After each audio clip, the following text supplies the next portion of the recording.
Today I want to show you something that can be an issue no matter the size of the garden or the farm. People have to deal with this, farmers have to deal with this in the Midwest, here in Texas, throughout, wherever crops are grown. It can be a very devastating issue depending on the year, depending on the season, and that's erosion.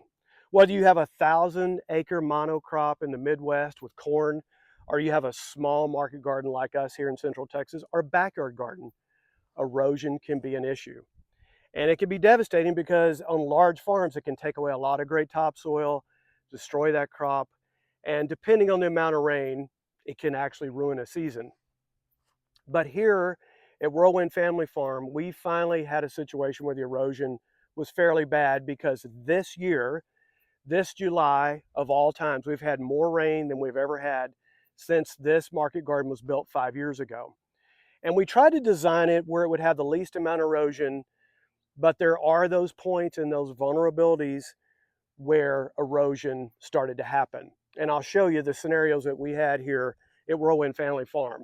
We have two different high tunnels here in the back. We have the west tunnel, the east tunnel, and where they're situated right here in the center, a lot of rain comes off these two high tunnels and pours right into the center section. We always try to keep it planted to prevent erosion, but this particular time when all the rain started to come in, this was carrots, it already had been harvested. We had a few young pepper plants, some which for whatever reason didn't make it this year. So it was a perfect scenario with a lot of water coming in to cause erosion. We also have the propagation high tunnel, which is right here, and it also has a lot of runoff, which ends up coming down. You can see some of the soil that was washed down, and then eventually all pours into the center section. And I've already filled in here a little bit. I will tell you, it looked like a little micro version of the Grand Canyon, the way this was washed out. I filled some of this in, but I have a big job ahead of me where I'm going to have to go down and shovel a lot of that topsoil that was up here into that wheelbarrow and then bring it back up here to the top and start filling this back in. So what's the solution? How do we go about fixing this situation where we have that type of erosion? And there's a lot of different answers, and I'm going to tell you one that's fairly simple. If you've had any sort of agriculture class or if you've ever studied, they always talk about with the large monocrops, always plant across the grade or across the slope so you're holding that moisture in. And that's exactly right with these large 500, 1,000 acre monocrops. Makes total sense. But in a small garden situation or a market garden like ours, you should always plant with the pathways pointing down the slope. And the reasoning behind that, as you can see, it did its job here. And even though there's a lot of erosion, you can see there's pepper plants right along here. But what it did not do was take the compost layer and completely wash it away. It did cut into the side and did take a lot of compost, but it didn't cut across and take out plants. So they're able to be salvaged. So in your backyard garden or any place you have your garden, remember in that setting, always plant your pathways down the slope so that water can be channeled in those pathways and taken down. So that's one of the things that will help you. The other thing is try to have as much vegetation growing in those areas as possible because those roots and those plants are going to hold that soil in place. And I'll tell you, we could have done a lot better. Again, we had carrots planted here. That's one of the things that's kind of a mistake because they get harvested early and leaves that area really bare right along the edge of this high tunnel.